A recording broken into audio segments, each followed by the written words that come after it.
What is up, Pod Nation? Welcome to the Podia Slave podcast. My name is Nate, and as always, I'm here with my homies Anthony and Tony. What are you guys doing tonight? Hey man, how's it going? I'm feeling good. I'm ready to go. Yo, yo, yo. What's up, fellas? It's getting late. Let's get this show on the road, as I say. Yep, and it was a hypothetical question. What are you guys doing tonight? Obviously, you're hanging out with me. We're hanging out with each other. We're podcasting about nerdery. And I want to give a little thank you to our guest from last week, Ryan Sinnett from the Distillers. He was gracious to lend his time and chat with us on episode 66. So check that out. Super cool interview and just a super nice guy. I mean, I think we always are kind of taken back by the genuine and kind people in the music industry. It's not just Dave Grohl. There's more than Dave. So he was kind. Jump on with us. Yeah, that was a blast.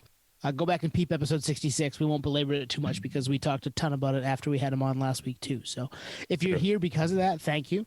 If you're here because you caught us on the social medias, thank you. If you already follow us there, we thank you for that too. But if you don't, follow us. Like, what are you doing? A, and B, if you do follow us and you know your friend doesn't, like, grab their phone and follow Podia Slave. Like, let's do this. At Podia Slave on Twitter and Instagram. It's time. Show them we're putting content out for you guys every day of the week, whether it be Reels on Instagram, TikTok, with his TikToks. I mean, I'm as snarky and snide on Twitter as the guy from Eve 6. So just have at it. You're going to have a good time. Follow us, all right? At Podia Slave on Twitter, Instagram, and TikTok. Email us, podiaslavepodcast@gmail.com. We'd love to get the emails. We get them every now and then from fans, listeners, friends alike. So, yeah, you hit us up on the email, too, if you got a question or a segment idea. That being said, let's jump into the set list, boys. Yeah, so we wanted to start with, as Nate says, a house band. Nate, what does a house band mean? Like, in case no one knows, what is a house band? Yeah, good call. Full disclosure. If you're new to the podcast, you don't know what a house band is because clearly it's not a house. They're not like playing in the living room for us. House band. Yeah, I wish. Maybe someday. House band on the Podia Slave podcast is basically a band that, like a broken record, we mention almost every episode. For instance, Deftones is one of those bands. Rage Against the Machine falls in that list, amongst many others. So we say house band just because we have a huge admiration for the band, and they get a lot of plugs just out of pure fandom on this podcast. And Nate would probably kidnap them and keep them in his house if he could. Yeah. Yeah, sign everything. I have everything ready. Well, you've met most of them too. So. Good amount, boy. yeah. So yeah, we're talking about the Foo Fighters. So Foo Fighters, the headline is what? They held a club show at Club Canyon in Inglewood? Is that where it was? I believe it was Agora Hills, which is outside of LA. Oh, it's out of LA. Okay. And there was a protest, right? Anti-vax protest? Anti-vax protest and Ricky Schroeder, former child actor. And Twan, I'm not going to step on your line. What is the former child actor? It's a nice way of saying someone's a train wreck, right? I mean, usually, right? Like, usually, allegedly. So yeah, former child actor Ricky Schroeder and a bunch of anti-vaxxers held a protest outside of this Foo Fighters concert. Tiny little venue, I think it's tiny, right? 500 cap, Nate? Yeah, around that, yeah. 6. I looked it up. Tiny venue for the Foo Fighters, certainly, but really anybody. That's not a huge venue to see a band of their ilk. And yeah, it's just people that were mad they couldn't get in because you had to be vaccinated to get in. So leaving the vaccination piece at the door per se, because we try not to get super political here, but if you've got nothing better to do with your life than to go protest outside of a Foo Fighters concert, especially if you're a former child actor, like, what are we doing here? Like, go home, watch whatever you have on Netflix, have your TV dinner, bro, and just relax. Yeah, the whole COVID vaccine thing is obviously very polarizing. You know, yesterday, the 15th, was also the day that California opened. So it coincided with that. So I think that's why it was of a lot of concern for people that weren't vaccinated or didn't feel like it was necessary, just because it just happened to line up with the day that California opened, regardless of vaccination or not. With that said, it is an indoor venue, in a small venue at that. So, you know, it's kind of holding on to the rules previous, and whether those rules dissipate or not, it's a different situation. But, you know, they're just trying to be safe and make sure that we're at least getting through the next phase. I mean, the other idea would just be not play shows for another year, I guess, you know, something like that. But they've had a record out for 6-7 months now, so they got to play. 3 or 4. Yeah. So I was thinking about this, like, obviously the outcome they wanted happened. Like, it got out to everyone. It made news. It was, I mean, we found out about it across the country, Tony and I. So it checked that box. But like, if that didn't happen, why did they choose a 600 cap venue to protest? Like, wait for the arena show. You know what I mean? But I guess they were protesting the whole, you had to have you had to be vaccinated to get in. So I guess I get it. And I mean, I guess I can get behind no protest is too small, but it's just funny that it happened to be a club show. Totally. It's the whole thing seems like wasted energy though, doesn't it? Yeah. Like maybe just don't protest this one and save you save your energy for something a little more productive in the world. But everybody likes to protest, and obviously the vaccine topic is a hot button issue in our country, and we'll leave that alone because it's just not worth it. We're not looking to make headlines that way. But yeah, it's my thought is go find something better to do. There was part 2 to this protest too, though. Maybe not part of the protest per se, but the tickets went on sale. Like there was a lineup. There was rules about lining up for the tickets that went on sale at 8 a.m. And there was people that lined up at like 3 a.m. And I think they had sold out of all the tickets from what I read in the comments, basically, in Instagram, Foo Fighters Instagram and stuff, is they had sold out of the tickets by like 7 a.m. So they had disregarded, the venue disregarded their own rules that there was going to be no lineup prior to, the on sale date, time frame and everything. And then they were sold out. So everyone that like waited in line or adjusted their schedules to get tickets were kind of locked out. So there's also that part of it too. And that's not a part of the protest, just people that were disgruntled about the whole show in general. It could be a mix, right? It could have been some of those people mixed in with, who's it, Schroeder? Yeah, Ricky Schroeder. Yeah, Ricky Schroeder. And you know what? It does say former child actor in a lot of the headlines, but he was an adult actor too. He was on Scrubs. He was on NYPD Blue. Like he's been on some shit. Like he's not just a child actor. He started there, I guess. But it's funny how that sticks with him, and it's unfortunate, because I'm sure it's not just in acting, probably music and all that stuff. But yeah, former child star. Whenever you see a headline like that like Twan said, it's a little like, yeah, always. What happened? Exactly. Corey Feldman did what now? Yeah, exactly. Yeah. Yeah, so that was interesting. We liked that one. We wanted to talk a little about that because obviously, as Nate said, they're a house band, a Foo Fighters house band for us. So, and it's a show that I would have loved to have been at, right? I mean, a tiny room to see the Foo Fighters. Fuck, man. Yeah, I really wanted to go. I thought about it. Long and hard. I wasn't going to go there and get the tickets in the morning, but I was going to try to see if I could get a scalp ticket or sneak my way in somehow. And then, as you do. We're old now, so I'm like, I don't have the energy to go do that. Yeah, it's fair.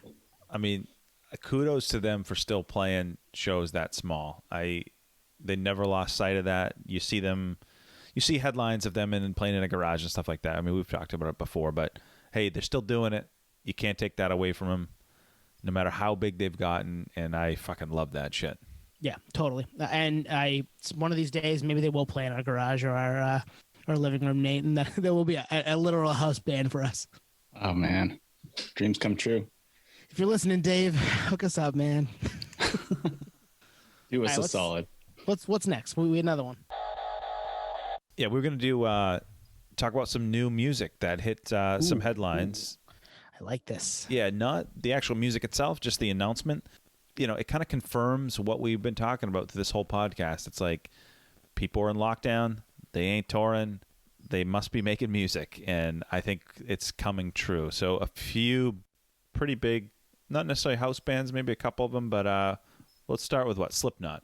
They're probably a house band. Yeah. Yeah. So Slipknot, it was announced that they confirmed new album 2021, their last album on Roadrunner. Any other details that I missed? No, I think that Clown was the one that confirmed it, right?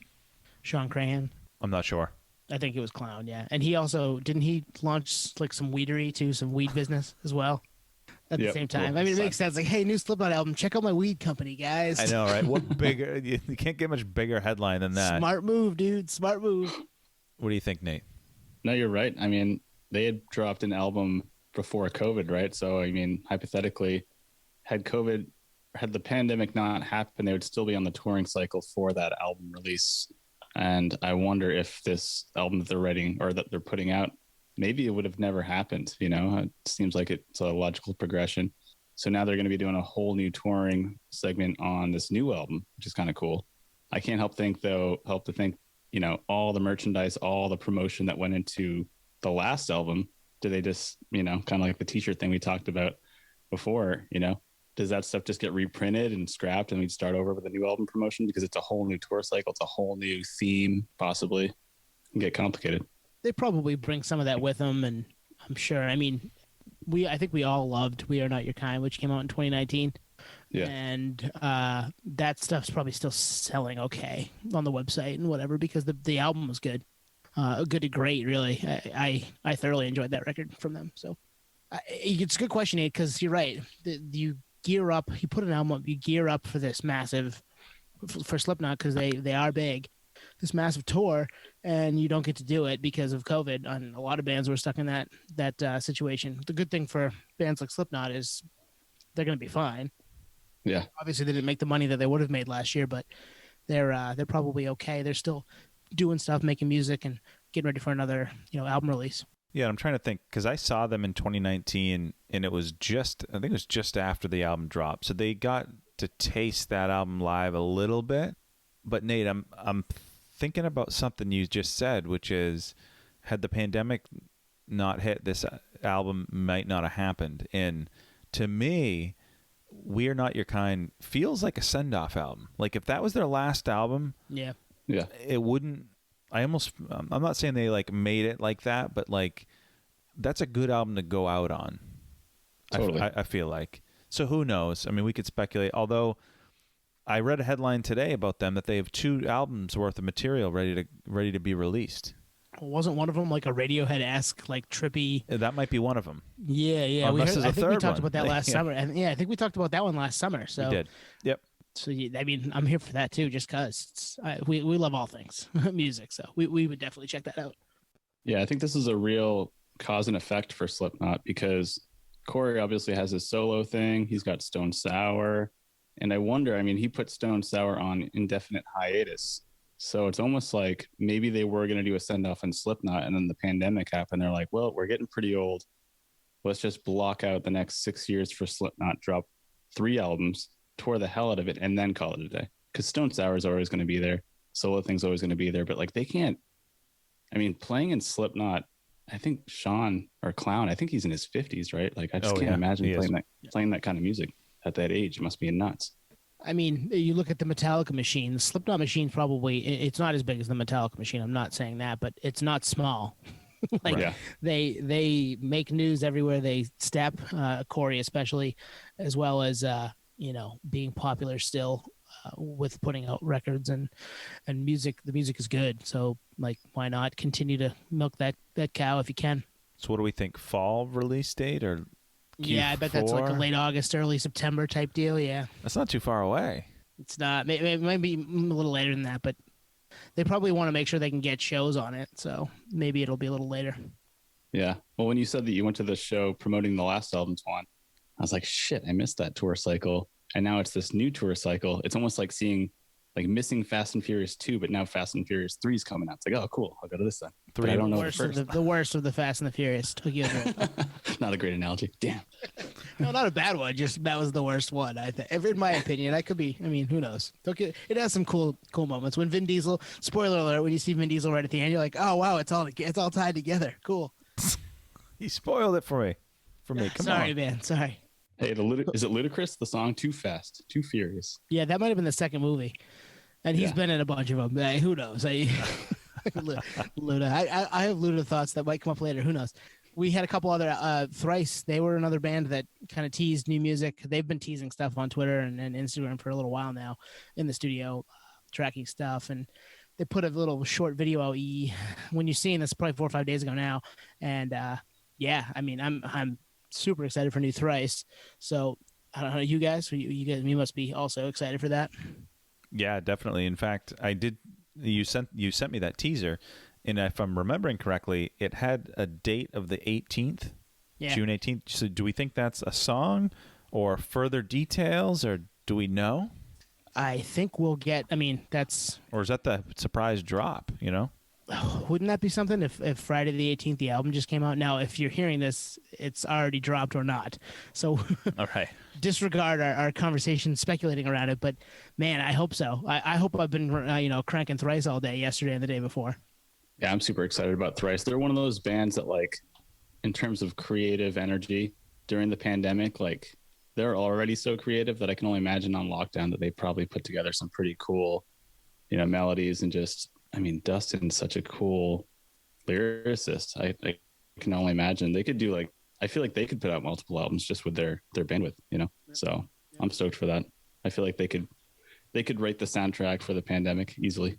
Yeah. So the last thought I had on the Thrice thing is, like, I don't even know what Thrice we're going to get. And that kind of excites me because I like every era of Thrice. I like some eras more. Could they return to the album that came out 5 years ago, that sound, or are they going to slow it down? And it could go either way, just given the pandemic and the vibes and whatnot. So either way, I'm here for it. I'm excited for the 18th. We'll see what happens. If you're listening now and you like Thrice, you already know. So Hell yeah, I'm excited. We're excited.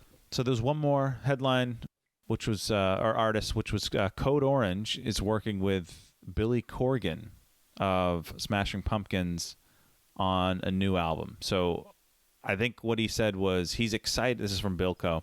I'm excited to share that I've been working with Code Orange on some of their blistering new songs, which is a funny way to put it. Bill Code Orange, baby. Bill Code Orange. Brilliant. You heard it here first. Tony coined it. You're now going to use it. Thank us. Bill Code Orange. I don't want to wait for this to drop. I'm tweeting it out right now. He might steal it from you. I don't care. That'd be awesome. Whatever. He liked one of our posts, so that's cool. He did. Yeah, we did talk to Billy. That was great. So I have a thought on this. So when I first saw this, I was like, that's an interesting combination. But then I realized, as we discussed in the previous episode with Billy Corgan, is he's big into wrestling, and Code Orange has a strong tie and association to professional wrestling. That has to be the connection. And I know like Code Orange has covered Down in a Hole, Alice in Chains, so they're obviously 90s fans, and so maybe they're big fans of Billy, and there was some connection there. Either way, it's cool. Who knows how much influence Billy's going to have on the music? I don't know. I don't even know what capacity he's working with him on. Vocals, production, who knows? It's a great question. A great thing to think about, because it could be wildly different than what they've done, and that'd be kind of exciting. But at the same time, like, getting Billy's 30 years of expertise into the mix just to kind of help with what they're doing, and kind of steer the ship a little bit, but not really, and just be that kind of guiding hand. That'd be fun too. So it's an interesting pairing, and I'm excited. I'm here for Bill Code Orange. That's for sure. Should trademark that. I know that he worked with Taproot on Blue Sky Research, Billy Corgan. Yep. Nice. And I can kind of hear that sound in a few of the songs. Underrated Taproot record, by the way. Just throwing that out there. Totally. So, maybe it does steer them into that direction, I don't know, lyrically or instrumentally or whatnot. I think you're probably right, Twan. It probably is the connection on the wrestling thing, just like some common ground, like, hey, I'm a fan too. Let's work together. Yeah. I mean, that's his side hustle, right? We talked about side hustles. I was trying to think of the name. Oh, yeah. Can't knock the side hustle. I don't remember the episode number. Sorry. I'm surprised. Me too. It's in the 50s. But 3 heavy hitter bands: Slipknot, Thrice, Code Orange, and that's probably tip of the iceberg. And I think that's what we're going to get late this year into early next year, because I'm sure some artists might hold out until maybe the spring, so that it's a full U.S. tour and they can do the festival circuit and all that. Yep. So. All right, Nate, tell us about the last setlist item, because you were the one that brought it up to us, and it was something that you've been kind of thinking about beforehand. Yeah, well, this is something I thought of way back in the day. I was like a teenager, like, oh man, it'd be so cool to see like one of my favorite bands, like Pearl Jam, for instance, like to see them do a residency, but instead of doing a residency at like a stadium or arena, to kind of like go through like the crescendo of venues in that market. So for Boston, for instance, like play Paradise, or I guess Axis back in the day, and then play like Orpheum, and then play the Garden, and then play like Fenway, something like that. And I always thought that'd be a cool idea. Like, oh man, if I was in band or if I was in some kind of management situation, I would pitch this to every artist that is deserving of it. And now there's a band that's doing it. And I saw it today. I'm like, no way, like this is crazy. But, you know, speaking of bands worthy of doing so, I don't know about that. But I mean, yeah, it's 21 Pilots. He's talking about 21 Pilots. They're doing this yeah, in a couple of different big cities around the country, which, I mean, it's interesting. The idea is interesting. And I like, if you're a huge fan of a band and they're playing in your city or close to your city and you can get to it, you know, however way, and they're doing 4 nights and they're building up to bigger venues as they go, that's a really cool idea. I'm going to go ahead and say Nate trademarked it first. So, you know, 21 Pilots, you want to kick him some cash for the idea, you should. But yeah, it's an interesting thought. And, you know, it'd be awesome to see some of those big bands in those small venues, as we talked about with Foo Fighters, and then building up to that massive show at the Garden or Fenway or the Forum in LA, et cetera, et cetera. So exciting stuff. No, I think it's cool. And I was thinking about it.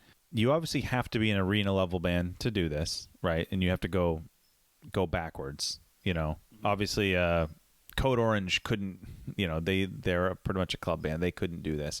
So there's only a certain subset of bands that could do it. And then there's only a certain sub amount of bands that would do it. So I will commend them on that they will do it. I never really got into them. Probably haven't heard enough. Maybe they're good.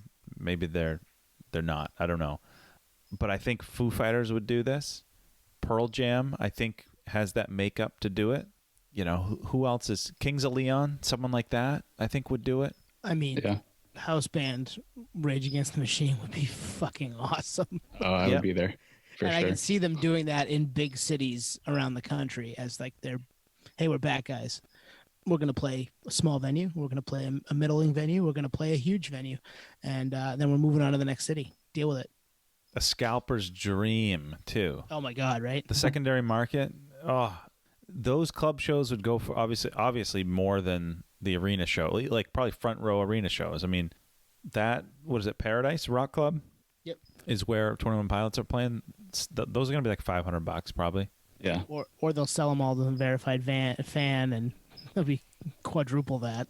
Oh man. Oh, sorry, I can't talk about that. I get yelled at on YouTube when I talk about that shit. Sell out. I was thinking about the ticketing situation on this. If I were to be in a management situation, I would put this together as a package deal, probably not as a surplus VIP thing, but more like this is for the fans. You know, you can buy all the shows in a set, basically, like collect them all. You know what I mean? Go to the club show, take the whole week off, go to the arena show at the end. You know, it's one set price, like a festival. You know what I mean? Like you get a value out of it, and it's not resale market. You're in line, the digital waiting room or whatever, and you can go to them all instead of like, oh, we got locked out of the Paradise, at least you can go to the Orpheum. That's the way I would do it. You know, ideally as a fan, but also if I was in a situation of power where I could make that decision, just because it's like, well, the fans want to be at all of them. Diehard fans for bands that are going to pull something like this off, like they want to be at all of them. You know, you want to collect all. So that would be cool. Another thing I was thinking about is the logistics. Well, can I comment on that real quick though? Yeah. I got just a quick thought. I don't think 21 Pilots has been around long enough and has a deeply entrenched fan base to do this that way correctly. Just throwing that out there. I'm not a huge fan of the band. It is what it is, but they're also not a legacy band like Pearl Jam or the Foo Fighters that's been around forever and can pull this off. So I'm kind of interested to see how, you know, if you're a 21 Pilots fan, you're probably 10, 15 years younger than me.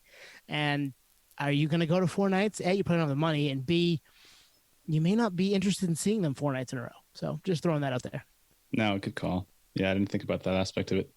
And you're right. I think all three of us aren't really fans. I mean, I only know a song, so they could be amazing, and I just don't know. This is another one of those, like, pull up the Spotify. What do they have, like 3 million listeners a month, something like that. But what I was saying is logistically, I wonder how they must have got the lock on these venues, you know, in 2019, because it must be a feeding frenzy to get, you know, a show date in general. We had Lauren Wayne on from the State Theater. She's like, yeah, there's, you know, certain, you know, priorities, and there's certain, you know, what do they call it? What you say, reserves or something on certain slots. Yep. And they come and they go. So for them to essentially take all the venues in the market must be a pretty high bidding war. So, but it's only for a couple I'm of surprised days. Yeah, but still, they do it in multiple markets and get them all. Yeah, you know? no, I hear you, but That's I a think good again, point. like it's Thursday, Friday, Saturday, Sunday, and then they're gone, and on Thursday they're at the one venue, so like the other venues can still be having things. You know what I mean? Like it's not That's that true. big of a deal. Yeah, I'm not sure. They are the premier venues for that market though. So it's like if a band's rolling through, it's like, oh, we would do the arena, but it's taken by 21,000. So you know what? We're gonna do a club show. Oh shit, they got that too. I guess we're gonna skip this city this round. I mean, that's only if they're there the same exact time. I think that's. Yeah. I think you're like, oh man, there's 4 venues and all these bands are trying to get into these 4 venues and there's nothing else. Like there's plenty of other places for people to play. So it is obviously the big venues in those big cities. And hey, they have almost 23 million listeners a month on Spotify. So joke's on us, I guess. That's nuts. Well, the other thing to think about is they're not doing 4 nights they're only doing it in select cities. So, Right. And they're not like there's in the city it's sequential. Yep. But from stop to stop, there's time in between. So I think it lends itself to, probably not a big deal. But to get back to what you're saying, Nate, there's also nothing that would stop a scalper from putting a 4-show package on the secondary market too. You know what totally. I mean? Yep. Yeah. They may already be up. Who knows? Don't put it out there. Hey, it's happening whether or not we say it. So Yeah, it's true. But I love the idea. Like I know they have 23 million listeners a month on Spotify, but I think it's those younger. It's a younger generation of kids following them, and I think they might go to 1 show or 2, maybe. I mean, it's a lot to go to 4, and it's a lot of money to go to 4. It's a lot of effort to go to 4. It's a lot of time.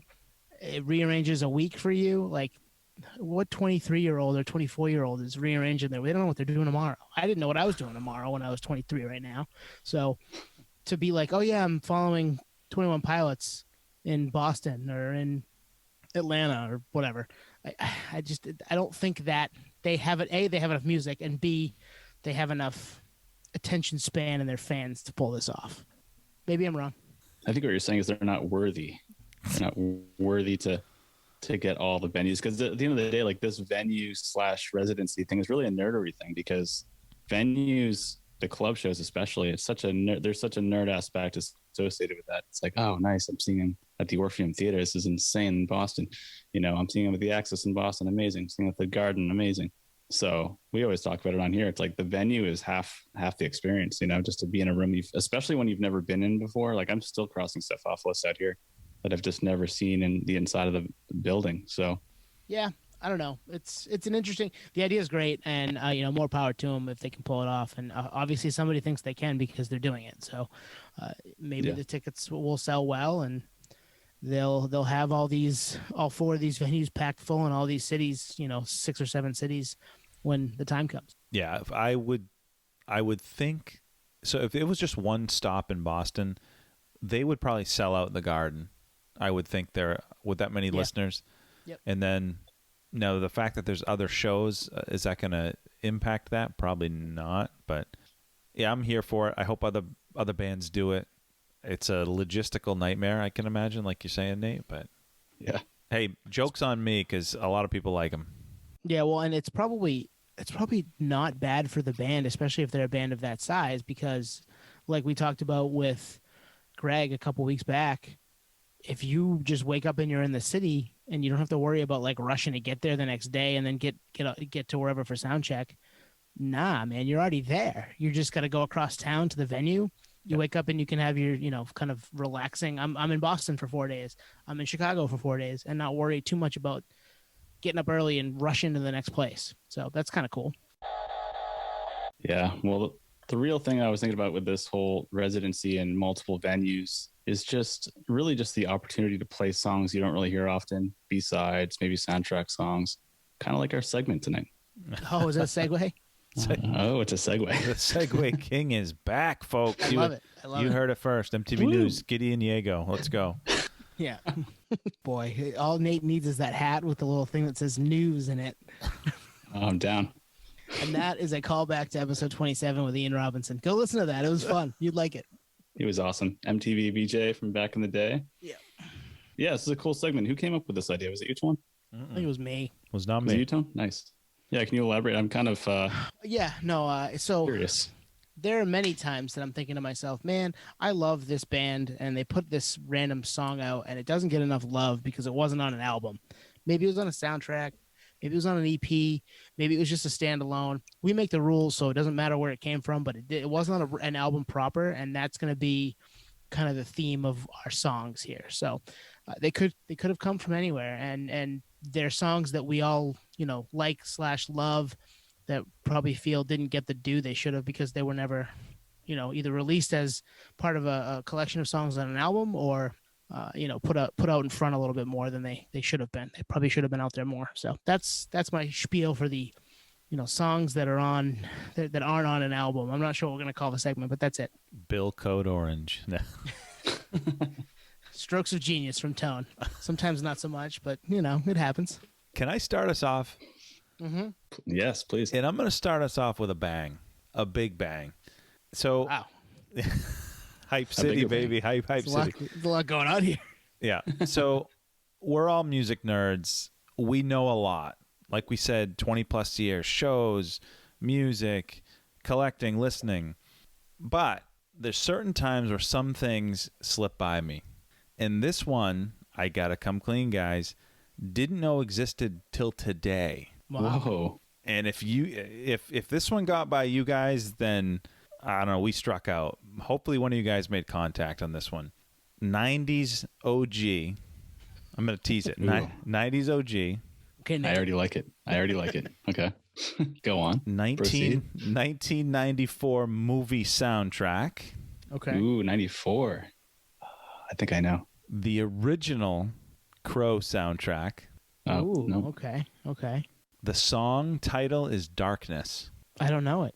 I don't know this either. Wow. All right. Then I feel better. Well, you might know it, but Rage Against the Machine. What? Yeah. All right, I didn't know they were on really? the Crow. Huh. The Holy original. crap. So like Damn. the second Crow had like Deftones and a few other bands, but yeah, Rage Against the Machine, Darkness. I found out about this today. I was just how I approach this segment is I'm gonna look at my favorite bands, see what's not on album, right? So this, I guess, I read a little about it. I guess this song was originally an Inside Out song, Zach's first band. It made Rage's demo. They redid it. It was actually called Darkness and Greed.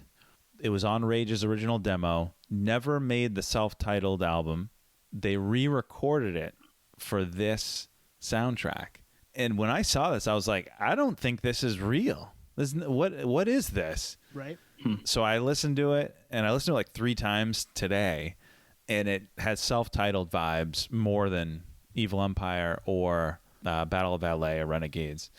But it's really good. It starts off really slow, and you're like, is this Rage? Like, and this was an Inside Out song at the start, but you guys will really dig it, and it should have been on self-titled. It's up to par with those songs. That makes me feel really fucking good that you guys aren't familiar with this. Was this on Live and Rare? Was it on Live and Rare?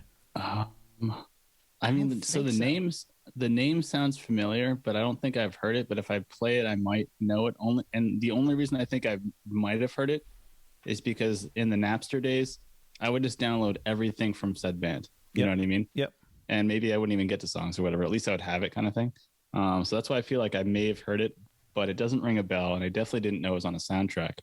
So I'll have to play it later and circle back to you. But I want to say, quite honestly, that I have not heard this song, and I'm surprised it made a soundtrack because if they're anti-corporate, right? I mean, they did the whole Godzilla soundtrack, and that was pretty sly on them to hide, Godzilla pure motherfucking filler in the soundtrack song, which is a big fuck you to the No Shelter. Great. No Shelter is the impetus for this segment. It was. I was like, oh man, that's such a great Rage song, and it's not on an album. So that's why that's how we ended up here. Yeah, well, that was the clue in the group text. I was like, wait a second, let me just understand what this segment's about, and that was the perfect way to explain it. That's why. That was the example. I was like, oh, perfect. I get it now. But no, I didn't know about this. I didn't even know they did any other soundtrack. So this is all news to me. I mean, I don't know how we went 25 years and never knew this. the dumb thing is I've spent time with the Crow soundtrack because I know Dead Souls by Nine Inch Nails is on that. So I'm looking at it right now. I'm like, oh yeah, I knew that was on there. There's a Cure song. There's a Stone Temple Pilots song.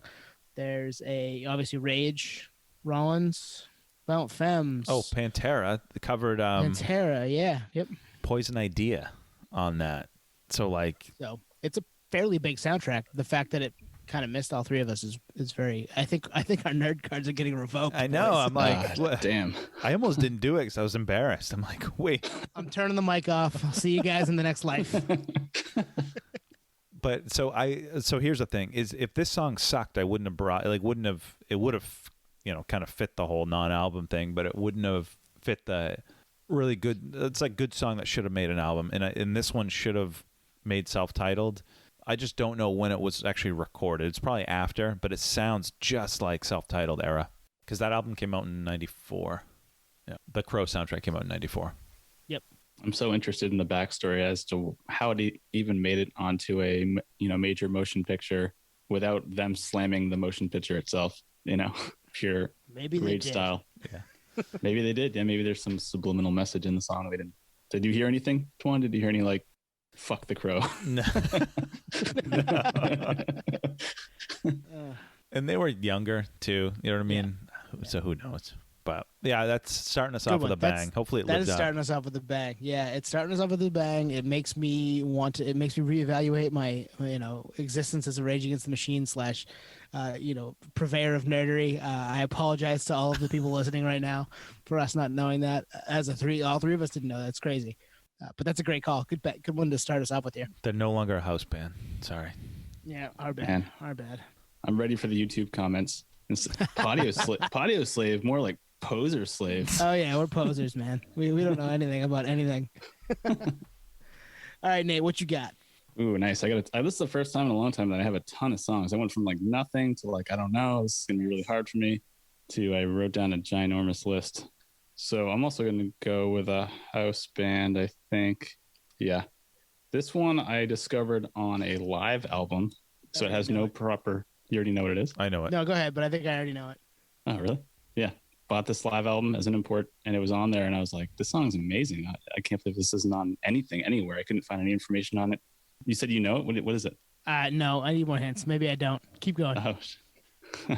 Yeah, so I bought this double album, and it's buried in there. It's got an amazing opening, soothing riff, very John Frusciante-esque because it's John Frusciante. It's Red Hot Chili Peppers. The song is Leverage of Space, and it's just another one of those like perfect front to back songs by the group. And I want to say it's a B-side, but it's not on any release except for this live album. Hyde Park?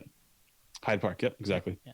And I just remember the first time I bought this album, I just was collecting anything by the band. This is another one of those imports back in the day on CD only. I think it was like $45 or something like that. Pretty expensive. I owned it too. Yeah. And so I would like play it through. I always love live albums, so this was a good one. And then when it came to this song, I was like, when you're driving or whatever, you're kind of like, wait, what is this? I don't know this.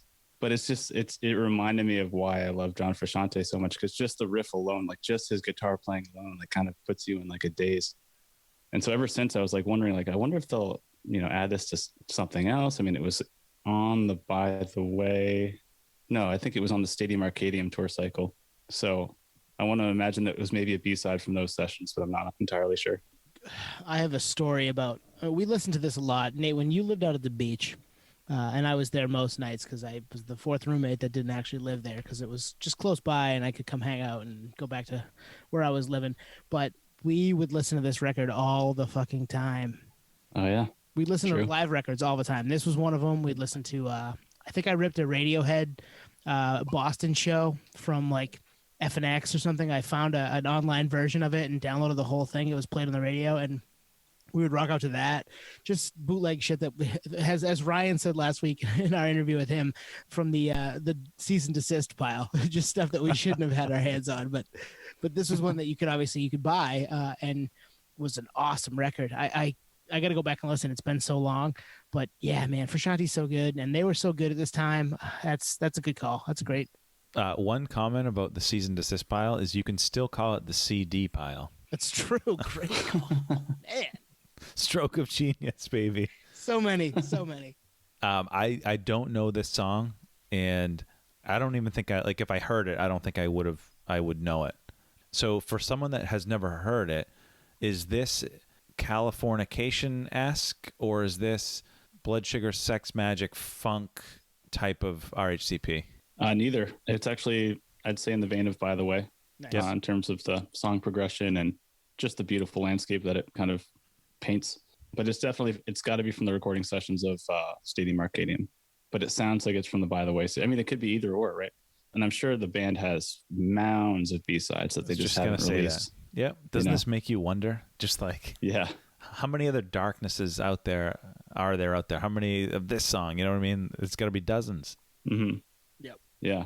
And I always wonder why they're never released. I mean, we'll buy them, or stream them or whatever it is. Nerds will buy. Yeah, nerds will do it. Yeah, we'll buy this. Like, speaking of record store day that just passed, like, press just a B-side album every, record store day. We'll eat it. We'll eat that shit up. So it happens twice a year. Although, I mean, with COVID, it's happened 3 or 4 times a year. So yeah, we will. Yeah, I'll go again in July. I'll go again in the fall. Like, let's do this.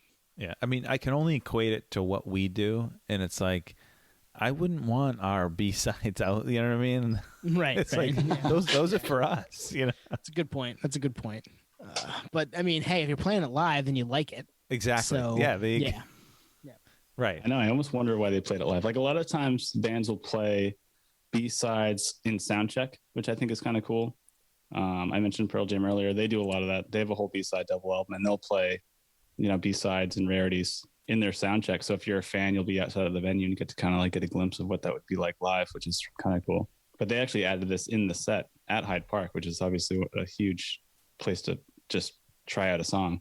Well, and for a live album, like that they released. Exactly. Right. Exactly. So they must love it. Yeah. Good point on both fronts. Yeah. Cool. And I was going to say that, Twan, like, there's definitely, and I think I mentioned it earlier, but there's no proper recording of the song. It's just that live track. And I couldn't find it anywhere else except for that live concert recording. So it's too bad, but For the nerds. For the nerds. for the nerds. All right, am I up? You're up. You're up. A lot of hype. All right, so yeah, I've got a house band, another house band. This song was on a live album as well. This is kind of why the route that I thought you were going, Nate, but it wasn't. The band is somebody we've talked about a ton, obviously. Saliva. Yes, Saliva's a house band. You're right. It's here. No, it's not. It's the song is about a former member. Pearl Jam. Any guesses? Nope. Oh, I know what it is. What is it? Is it Man Overboard by Blink? It is. Nice. Oh, yeah. Yeah. Good call. Good Man call. Overboard by Blink 182, which is about their former drummer before Travis Barker, Scott Rayner, right? Yep. Not a flattering song, but an awesome song. I mean, if you listen to it, it's catchy. It's like in the heyday of Blink, kind of around the time of Take Off Your Pants Jacket, which just had a 20th anniversary. So it fit for me. It's the history of the band, right? And they threw it on a live album, the Mark, Tom, and Travis show, and then Greatest Hits too. And it probably would have fit on Take Off Your Pants and Jacket. Probably might have fit on Self-Titled in a spot if they maybe might have needed to slow it down a little bit for it to fit there. But yeah. It's in that vein, right? It's kind of part of their maturation process as a band. You can hear it. This is like, let's reflect on where we were and what we're doing now. So I think the song's great. This was on my list of one that, like, an alternate for tonight, that if I didn't do it tonight, I was going to do it maybe the next time we did this. Yep. Great song. I think it fits the Toy Patch era more than any other CD. Agreed. Yeah. Any other recording. And it's just a great song. And when bands, I'm trying to think, help me think. When bands release live albums, do they always accompany it with like a single? Because that's what this was. This was to help promote the live album. I don't think so. I don't think they do they? I mean, occasionally you'll get that, but this is one that I think is one that you can point to is like, yeah, this is it. Like, this is the time that here's a single and here's a live record. Yeah, I think for greatest hits albums, that's definitely the case. Yep. Definitely. Just because you can't just put out another song from the greatest hits as a recycled single. But for a live album, it's actually surprising they did this, but it's probably because all the live material on that live Blink album, which is amazing, is just too explicit for radio play because it's literally just like It's true. Right. There's That's a lot all of over the place. bombs and yeah. yeah. So it's probably a label pressure thing. Like, hey, you got to put out something we can actually promote it with, and it can't be any of this like toilet humor stuff rendition of your regular songs. You know. That's a good call on the greatest hits. Like, see "Last Dance with Mary Jane" by Tom Petty. Like, one of his biggest songs ever was on his greatest hits collaboration or greatest hits record. So yeah, it's perfect. Yeah, I had some thoughts on this song too. One being that we've, discussed with artists, especially off air, like things that can't be discussed and whatnot. And I'm wondering like why this was a single. That's based a humble brag and a half, but I love it. Yeah. I'm surprised they were able to drop this with an ex-member, because it's kind of, I don't know, throwing the guy under the bus a little bit. And part two of this is, this song, and I love the guy, it's a neighbor of mine, right, is kind of applicable to Tom DeLonge too, as Man. I thought the same thing listening to it today, dude. Yeah. I was like, this song could have been about Tom right now. Yeah. He's been man overboard many times. So yeah, I was always surprised by that, like, hey, he's still a buddy, but there was a bad fallout or whatever. But with that said, you do some geeking on Scott and the whole breakup and stuff. And like Scott will say it even in like, different things online, articles. He self admits like, yeah, I was a mess. I was an alcoholic and I got kicked out and it is what it is. So at least it's like transparent on all fronts, but still it was just like the first time I heard it, I was like, wow, this is like really, really blunt. But I'm trying to think. So this Mark, Tom, and Travis show came out in 2000. Scott leaves after Dude Ranch, but there's an album in between there. You know what I mean? Wouldn't you think they would have put it out on Enema? Enema, yeah. Or like not necessarily this song, but a song with that theme. Yeah, it's a good point. Like maybe they wrote it around then and just didn't release it. Like they've got the new drummer and they're like, hey man, we're gonna write a song about the guy that you're replacing. maybe they held off for a little while and made their own hay. And I mean, smart move because Enema's great and it kind of put them on the map as far as Damn It was the big song to start. Enema's obviously what put them on the map with, all the small things and What's My Age Again and Adam's Song, et cetera, et cetera. So, and Travis we've talked about this before. I think Travis is the kind of the driving force as to what's made them as big as they were as a band, and still are, but as big as they were when it was the three of them. So I almost interrupted you because I had an epiphany here. Maybe Scott had sour grapes and he vocalized it to them as a result of the Enema success. So then they were like, Maybe. all right, we're gonna put you in your place, Scott. Yeah. Conspiracy theories. Hey, maybe we'll have an episode of conspiracy theories someday. Yeah, maybe. A great conspiracy. Oh man. Or just made up storylines. Yeah, we could do both. Exactly. Yeah, we could just do like fake headlines. Oh, we've done that. We could do that again though. It works because a lot of conspiracies are just made up, right? So, I mean, yeah. If you want to get deep into the weeds about what Facebook is right now, sure. Yep. Good pull. And I haven't listened to this song in a few years. I'll probably put it on later tonight. The live album? Oh, just the song. Just Man Overboard. Just the song. I bet it holds up. Every bit. Yeah, it definitely does. Yeah. I listened to a bunch of these today, and I was like, wow, I forgot how much I like this song. And there's a reason it's in my library. It's because I like it, and it should have been on an album somewhere, that type of thing. Yep. All right, Twan, what do you got, man? Number 2. All right, number 2. And this one kind of fits into the we make the rules, and you'll see why. Fuck yeah. So, obviously, you guys know Roadrunner Records. Yep. The second time we brought them up with Code Orange. Obviously, know Roadrunner Records. In 2005, so mid-2000s, they put out an album. The label put out an album called Roadrunner United. Do you guys know that album? I remember that. You do? That was like 2003 to 2004-ish. It was 2005. Okay. I love that. Nate's like kind of here. Well, I remember because it was when Killswitch was big, and it's yeah. I know. I'm giving you shit, bro. I love it. There was a tribute. They promoted that show at the Palladium, I think, that album release. I think that's what I'm thinking of. That would probably make sense. Yep, just the timing of it. It was called Roadrunner United, the All-Star Sessions. And the whole premise is they would take a couple members from either current or previous Roadrunner bands, and they would collaborate with other members of either current or former. So it's like, imagine like 15 songs of supergroups, That's cool. Yeah. So the song that like I heard it and I was like, when I found out the track listing, I was like, I gotta hear that one. It's a song called No Way Out. It's two dudes from Glassjaw. So it's basically Glassjaw featuring a couple members, but listen to the features. Joey Jordison of Slipknot fame on drums, and Matt Baumbach, I think, of Vision of Disorder, who came up on the Long Island episode. He's on guitar or bass. I can't remember. But so for all intents and purposes, it's a Glassjaw song, and it makes sense why it never was on a Glassjaw album. It made sense why it was never on a Head Automatica album. It's somewhere in between there. Like, I bet this was like Daryl's brainchild, where when this opportunity came up, he was like, that's the place for this. It's more pop than Glassjaw, but it's not as poppy as Head Automatic. It's somewhere in between, and it deserved to be on an album, and I guess this is where it landed. But if you haven't heard it, check it out. It's Daryl. It's like Daryl in a song from all of his projects mixed into one. It's great. That's awesome. Wow. I mean, I'm down for that for sure.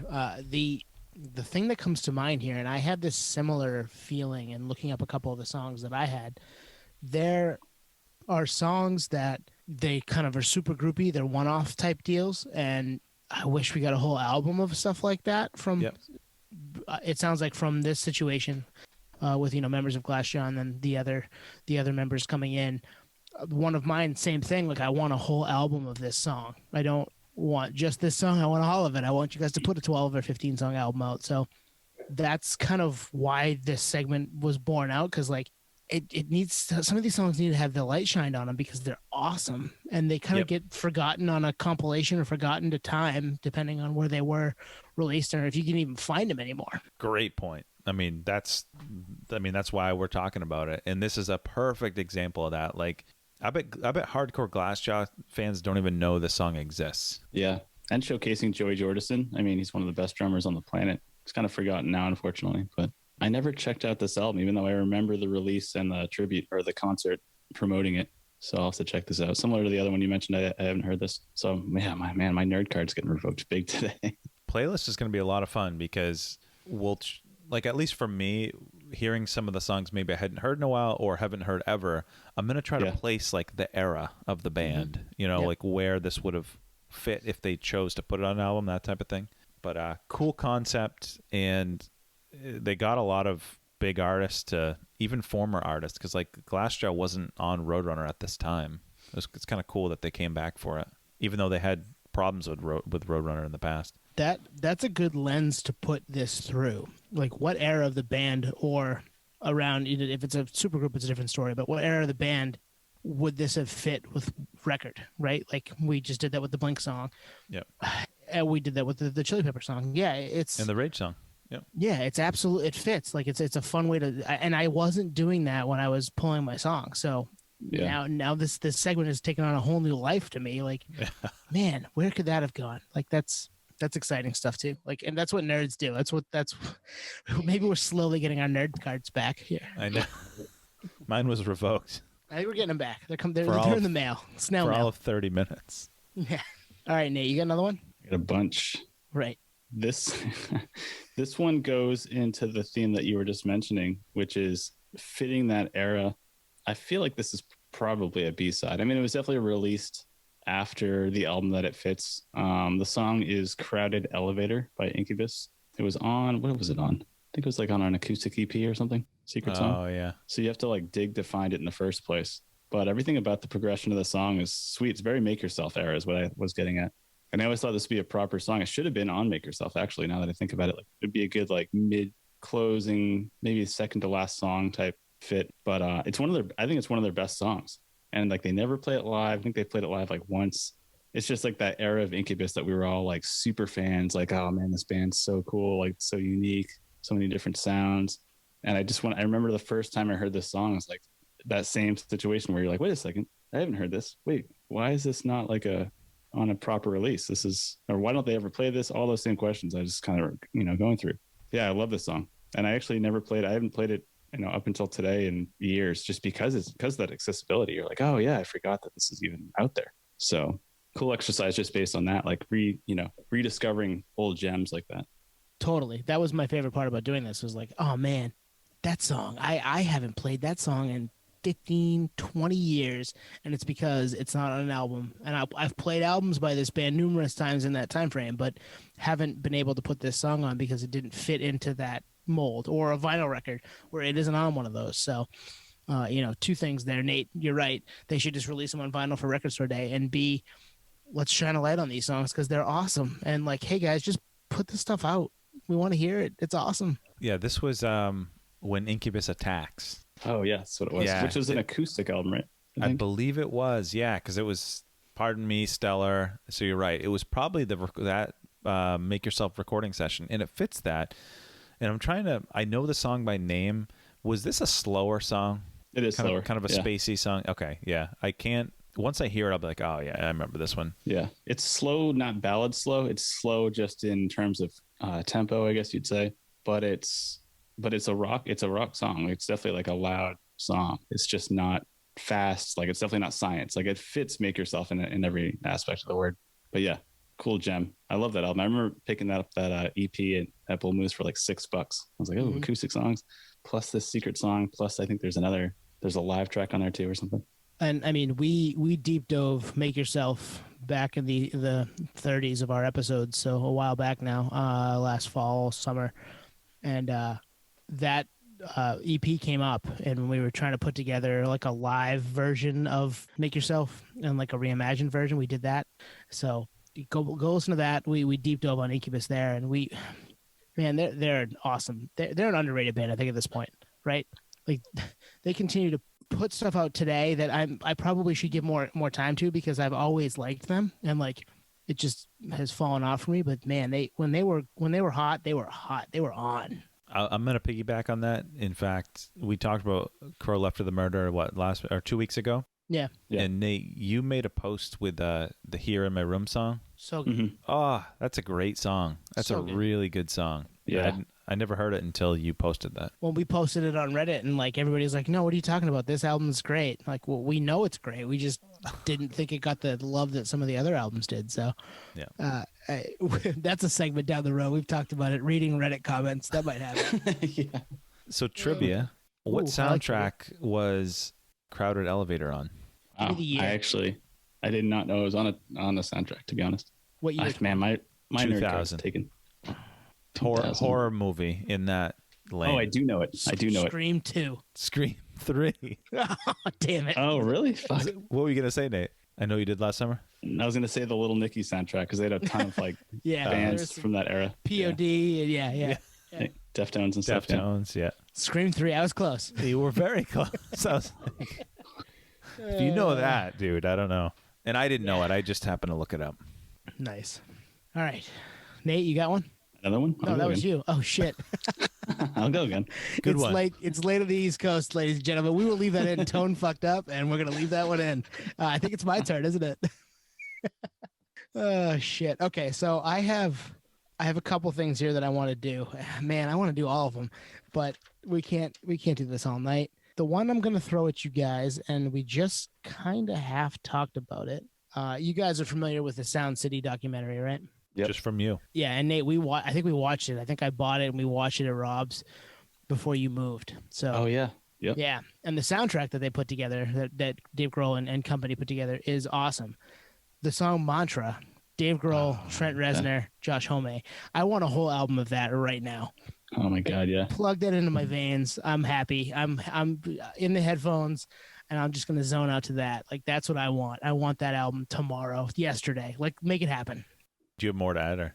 No, that's it. I listened to it today in my car ride home from work, and I'm thinking to myself, why have they not? I mean, they've collaborated. Okay, so Dave Grohl was on the drums for You Know What You Are on With Teeth for Trent Reznor for Nine Inch Nails, and then obviously he played drums on Songs for the Deaf. So he's collaborated with both of those guys throughout the years, and then they all get together in a room and make this song. And I'm like, fuck, man, like, why can't we get a whole album of this? Like, I just want you guys to collaborate together, just bounce. I want a documentary on it. I want the whole friggin' shebang. Like, let's make this happen. The three of them are just, they're people that I've listened to music from for 25 years, and I want them to do stuff together. Like that's the thing that I want. I want a 12-song album from them yesterday. So question for you from someone who has not heard this song. So you have someone from a high energy rock band, you have someone from a desert rock band, you have someone from a electronic experiment, industrial, whatever you want to call it. Yep. What album would this fit the best on out of any one of their catalogs? That's tough. I don't know what direction they go in. Right? Like I think you start very Foo Fighters-y, and in the middle you get a little Queen's desert rocky, and at the end is Reznor all day. Mm-hmm. I think it's like the Slip era Reznor, or even with Teeth era Reznor, and then just I don't know, not era Vulgaris, maybe the one after, or maybe the one before, maybe Lullabies era Homie, because it's I think era. Yeah, in that era, right? Yeah. And then just Sonic Highways Grohl, because he's collaborating in different city type deal. Yeah.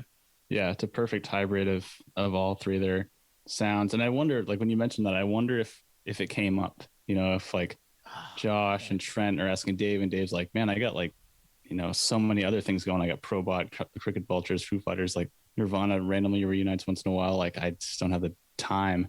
And maybe the other guys were like, well, shit, that sucks, because we'd be down right now. Because the cool thing about that documentary is it shows them, literally putting that song together. Yeah. Yep. So I feel like that could have continued. I mean, they definitely captured lightning in a bottle with that song alone. And to be able to do it that, I mean, they make it look so easy. It's like watching a professional big wave surfer. You're like, how do you just do that? It's amazing. It's unbelievable. That's a great way to put it. They do make it look easy. It sounds great. And there really isn't one person who takes over the song. Like they all have their bit parts that make the whole thing so much better than just the sum. And the sum is, or the pieces are great. But putting it all together, it's just so good. Yeah, supergroups are just so interesting because the way you describe that, it's almost like each one of them had their piece of the pie. Where I don't know, we had someone, I forget what interview we had. We interviewed someone, and you guys will probably know, but they were just like, you never know what you're going to get when you get four people in a room, and it's like the sum of the parts. Where did that come up? I can't remember. Oh, man, that's a great question. It almost sounds like this was more segmented, like each one of, okay, here's your minute, here's my minute, here's your minute. But it flows so well. Like they found a way to make it flow so well, and it's close to I think it's a 6.5, 7 minute song, so they each get a couple minutes.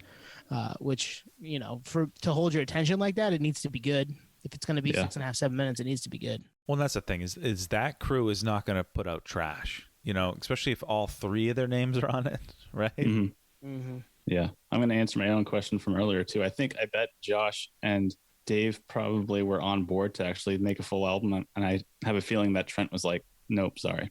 I'm not doing Tapeworm. I'm not doing. Well, he's making Oscar-winning scores, so he's probably just happy with that. Yeah, and Nails, and How to Destroy Angels, and yeah. Well, yeah, but I mean, when was the last How to Destroy Angels? When was the last Nails? I mean, the Bad Witch came out, yeah. So he's done some EPs on the Nails side for sure. Another one I haven't listened to, which the way you described it, I'm probably most excited to listen to that out of any of the ones I hadn't heard yet.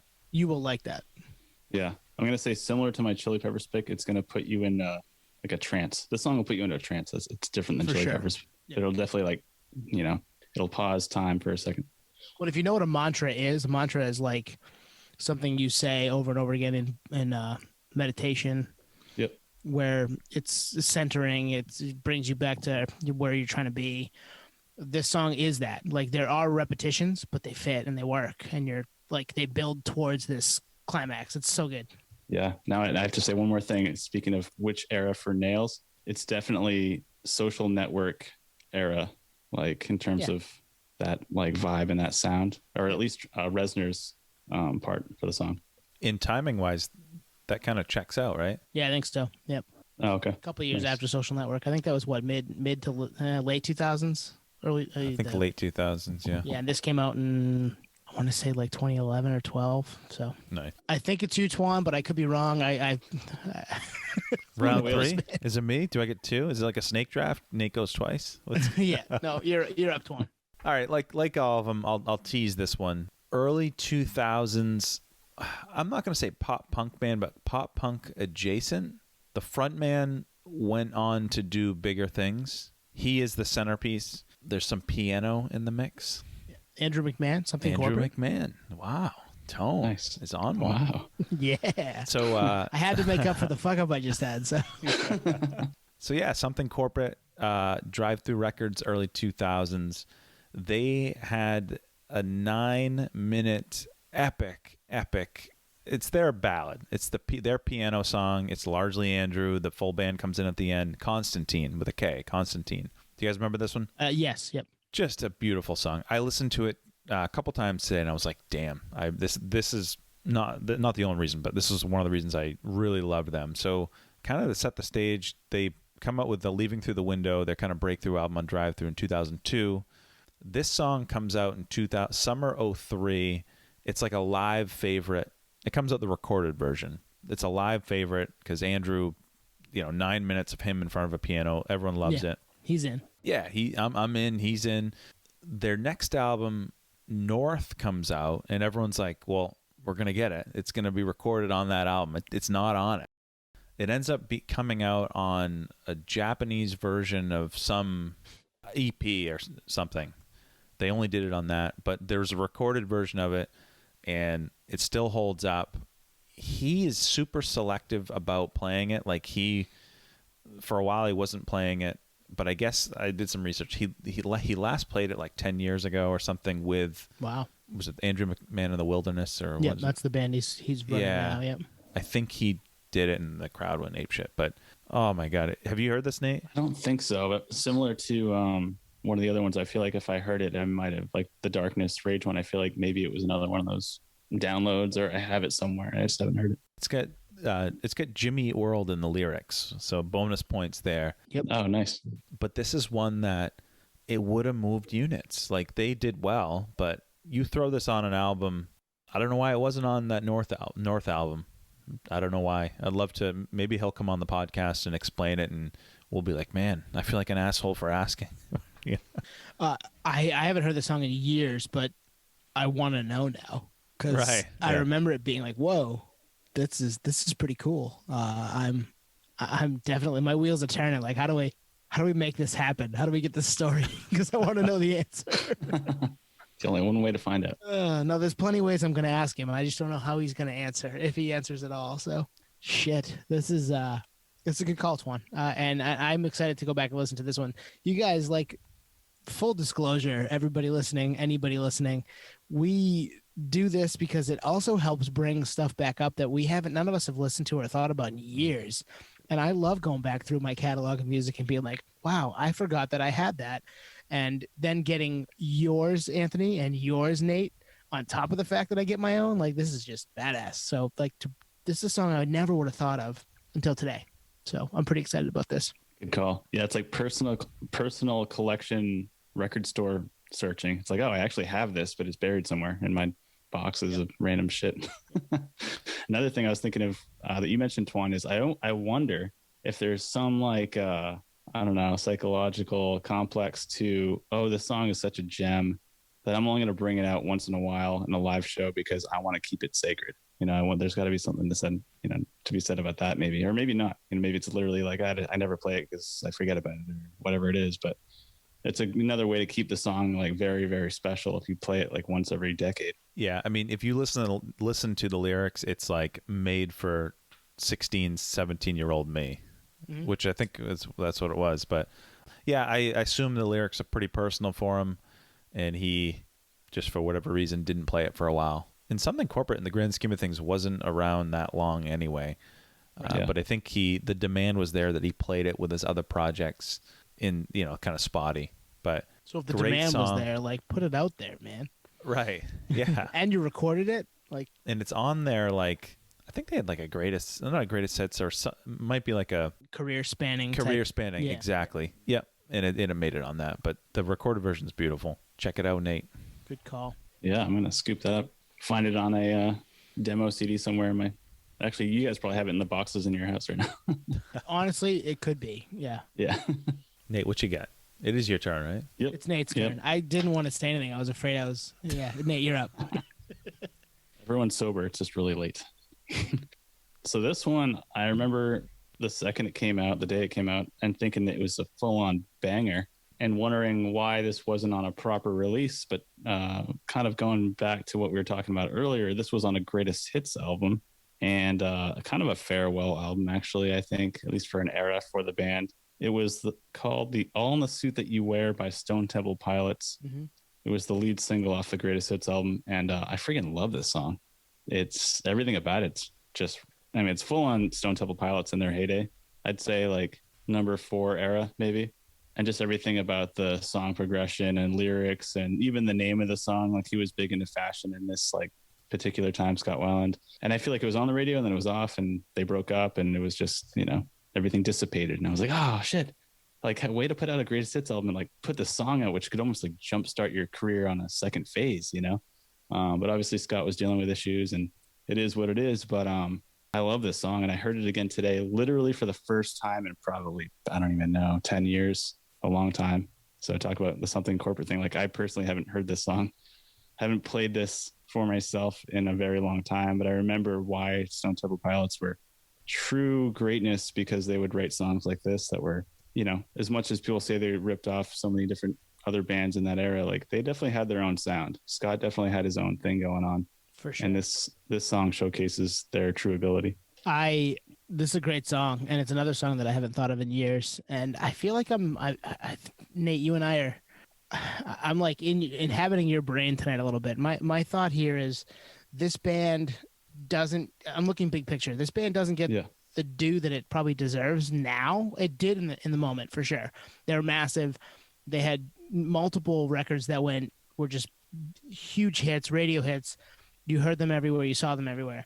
But obviously, how many years has it been since Scott's passed? 5, 6? I think in that, the last, 10 to 15 years of him being kind of a mess, it's lost how great this band was. Totally. And people don't see it or hear it or realize it. I was watching Jeopardy the other night. This is just a random aside. And the song Interstate Love Song was a question for an answer. And nobody knew it was Stone Temple Pilots. And I was like, what the fuck? Like, that song is amazing and massive. And how does nobody know what is going on here?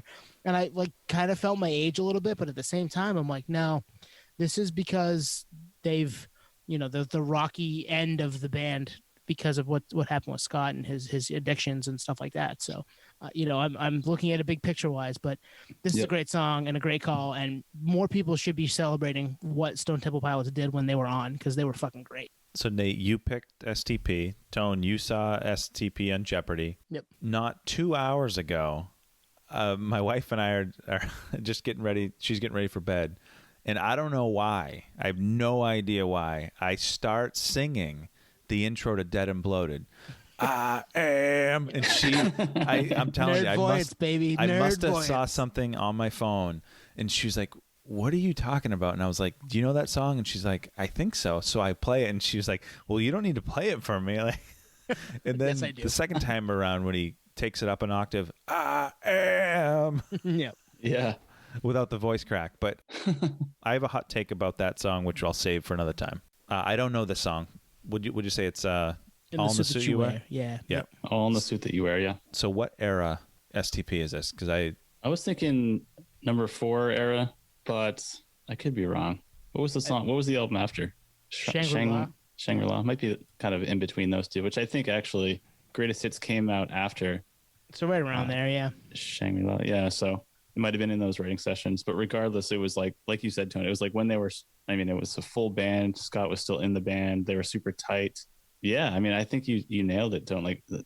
Unfortunately, they lost a lot of their face value based on those those issues with Scott. It's hard to take a band seriously when they're failing. And it's really just, unfortunately, it was just Scott. Like the band has always been tight. So you have this guy not performing, even though they were known to be like this powerhouse live band that was like amazing to see live. And then to see him kind of crumble, you're like, so then it kind of almost takes away from this masterpiece or these masterpiece albums. And even this song, it's like, I don't know, had another. I think you kind of nailed it, but it's almost like a really good actor that had like 3 bad movies, and you're like, you almost like forget about all the great stuff before it. It's like, no, he's actually really good, you know? Like, Yeah. Right. Yep. Yeah. That's exactly it. They got into some trouble with the law or whatever. Yeah. Yep.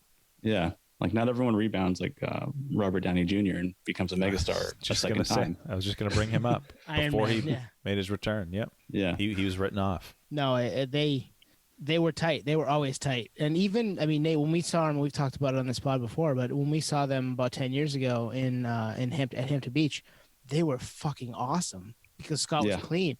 And then we talked about seeing Scott with his band in Portland a couple of years later, and he was a mess. Yeah. It was like, man, this is like, I will never forget that night. I remember that entire evening, like every beat of that night, and being so bummed that he was a mess because I was like, damn, last time I saw these guys, or I saw him with STP, they were so good. So I think it does not taint it, because obviously the music's still great and it didn't go anywhere, but like people have maybe put it on the shelf because of that, and they just, it's kind of sad. Yeah. It's got a negative connotation associated with it. So it's no longer like, because it used to be like rock and roll is what it is, sex, drugs, and rock and roll. Like it is kind of a cliche. But when you actually see like the aftermath or the effect of that firsthand, like we did at the asylum in Portland, it was like, oh, like it's not like glamorous. Like it's not fun anymore, because you're actually like, this isn't a good show because of it. Like you're actually degrading what is great because you went overboard, man, overboard. You know, like you did too much. You just went too far.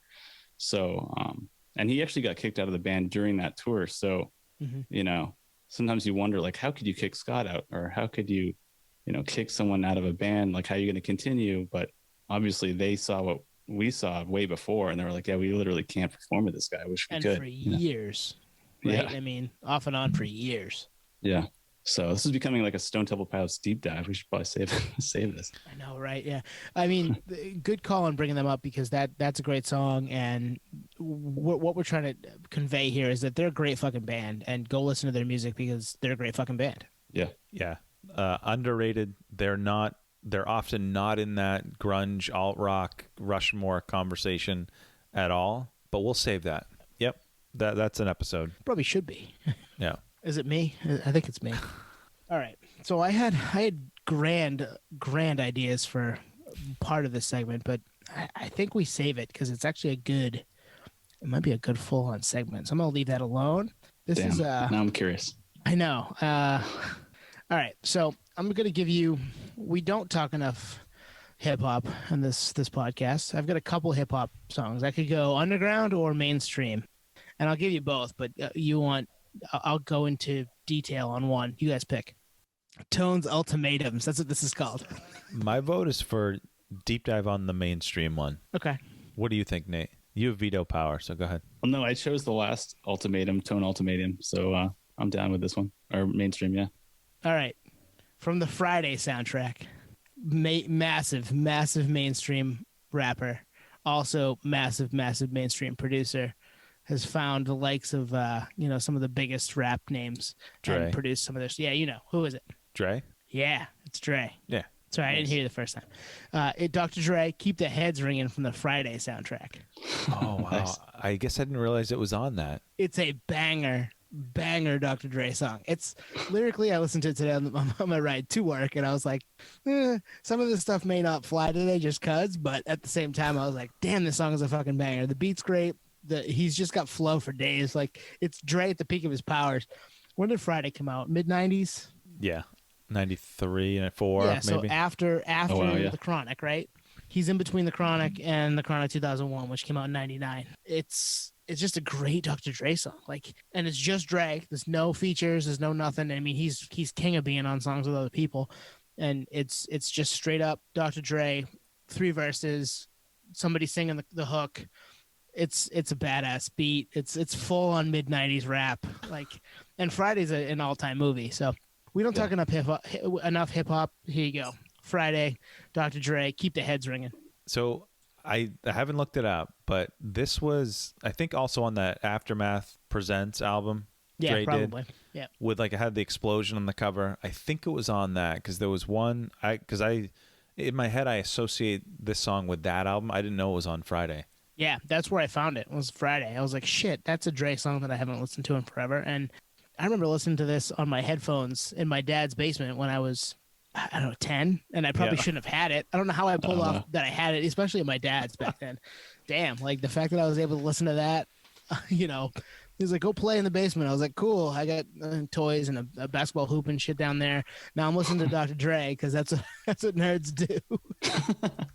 Man, I think this is another one of those songs that I've probably heard, but kind of like a face to the name thing. I feel like I'd have to hear it and it would probably bring back all sorts of memories associated with it, but I can't think of it right now. It's obviously on the movie soundtrack, so that's probably where I heard it first. So I'm just doing some fact checking, and I think I must be thinking of a different song. There was a song that. So do neither of you guys know this song? Oh, I know the song. Oh, yeah, okay. a classic song. All right, good. So you don't know I it? was worried. For some reason, I don't know it by name, but I feel like I would if I just heard. We can't play any clips on the pod, unfortunately. Ring ding dong, ring ding ding ding dong. Okay. Yeah, Yep. come on. the heads ringing. Okay. I just needed one little. I could rap some of it, but not all of it because I don't want to get canceled. Yeah, no, I'm with you. Yes, I know this song. No, I think I want to say we heard this at we played this at school dances, middle school too. That might have happened. Yeah, that might have happened. That's where we got away with stuff as a nerd. Tell the DJ upstairs on the basketball court, like, hey, can you play this? Sure. All right, cool. Sweet. Wow, there's a lot of F-bombs and other words in this that I shouldn't be playing in front of 7th graders. So the song the song that was actually on the Aftermath Presents was that "Been There, Done That, Yo, I Got Guns," that song. Yep. And that would be that fits this too because it was just on that totally. and wasn't on. But I didn't know "Keep the Heads Ringing" was on Friday. Great song. That's another one I'm excited to listen to. I know. I was driving through downtown Southern Maine today, and I was like, I should probably roll the windows up. Like, I just don't look the part, you know. Like I don't want anybody to like think that I'm doing anything I shouldn't be doing. And that's a funny. And I don't want to get too deep into it, but like, not a world I would have lived in 10 years ago or 15 years ago. Like worried about what people are thinking I'm listening to and judging that piece of it. Yep. Good music is good music is good music. And if it came from 25 years ago and maybe doesn't fit through today's lens, it doesn't necessarily mean that that person's terrible for doing it. So like, I'm just happy that the song was cool and I get to hear it again. And I was like, all right, some of this stuff necessarily wouldn't fit today and I'm fine with that. I'm not going to play it every day, but it fit this exercise. You know what it makes me wish is there was a middle album between Chronic.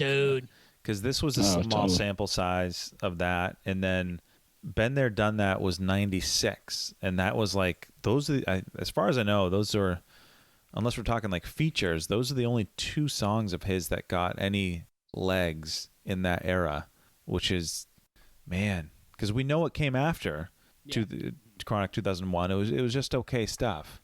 But man. So it makes me think like we've talked about bands like Tool who take a long time between records, and there's a number of bands that do that just their process is going to take them some time, and no one ever thinks about that with hip hop, but like I think that's just the way Dre operated.